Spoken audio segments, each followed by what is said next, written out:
लोकशाहीचा बुलंद आवाज, रिपब्लिकन वार्ता, महाराष्ट्र। मोहा इजारा येथील वापरत असलेली स्मशानभूमी आणि त्या स्मशानभूमीवरील अतिक्रमण काढण्यात यावे याकरता ग्रामस्थ, बौद्ध बांधव, महिला दिनांक 25 एप्रिल पासून पुसद तहसील कार्यालय समोर साखळी उपोषण करीत आहे। याबाबत सविस्तर वृत्त असे की मोहा इजारा येथील पूर्वीपासून असलेली स्मशानभूमी आणि त्याच ठिकाणी नेहमी अंत्यविधी करण्यात येतात। या संदर्भात तक्रारीच्या अनुषंगाने शासनाने कोणतीही कार्यवाही न करता गावकऱ्यांना न्याय देण्यात आलेला नाही। त्यामुळे आहे त्या ठिकाणची स्मशानभूमी हस्तांतर करण्यात आलेली नाही। ग्रामपंचायत कार्यालयात नोंद करण्याचे आदेश देण्यात आले नाही।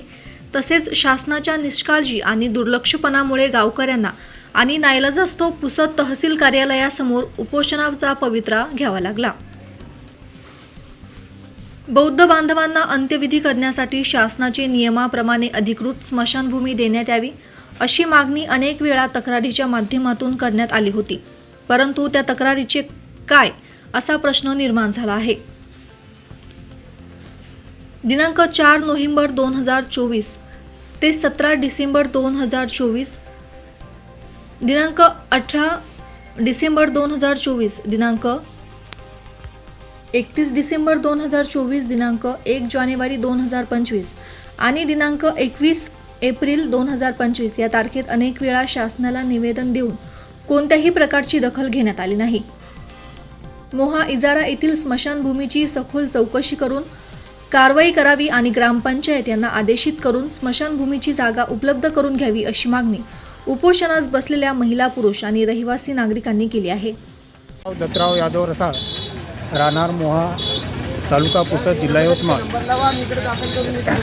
येथील स्मशानभूमी पारंपरिक ज्या शेतकऱ्याने घेतली त्या आधीपासून तिथं स्मशानभूमी आहे आणि तिथंच दफनविधी करत असतो आणि त्याच्यावर अतिक्रमण झालेलं आहे। ते अतिक्रमण हटवण्यासाठी आम्ही सर्वजण इथे उपोषणास बसलेलो आहोत। तरी शासनाने ही गोष्ट लक्षात घेऊन त्वरित स्मशानभूमी आमच्या ताब्यात देण्यात यावी ही आम्ही गावकऱ्याची विनंती आहे। मोहा इजारा आमची एवढी मागणी आहे की आम्हाला मसनभूमी पाहिजे म्हणजे पाहिजे। आमची पहिली मसनभूमी होती, हे लोकांना आमची जागा अडवलेली आहे। हे लोक आम्हाला काय तिथंची हे मिळू देईना झाले, आम्हाला ते आमची मिळवून आम्हाला द्यायची, एवढंच आमचं म्हणणं आहे। बोला, नाव सांगू का? उकंडा लिंबाजी मनोहर मोहा, रहिवासी मोहा।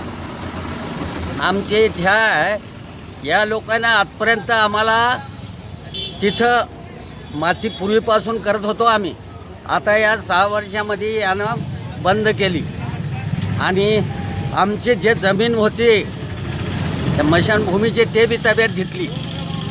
तर ते जमीन आम्हाला ताब्यात मिळावं आणि आम्हाला तिथं माती करायला जागा मिळावा या उद्देशात आम्ही इथं बसलो। आता सध्या हे जमीन कुणाच्या ताब्यात आहे? आता त्यानंच पेरली होती यावर्षी। कोण आहे ते अपाराव मनवर, अपाराव बाबा मनवर। रिपब्लिकन वार्ता न्यूजसाठी Vidarbha उपसंपादक Rajesh Dhole, Yavatmal.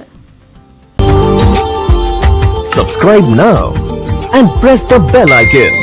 Never miss an update.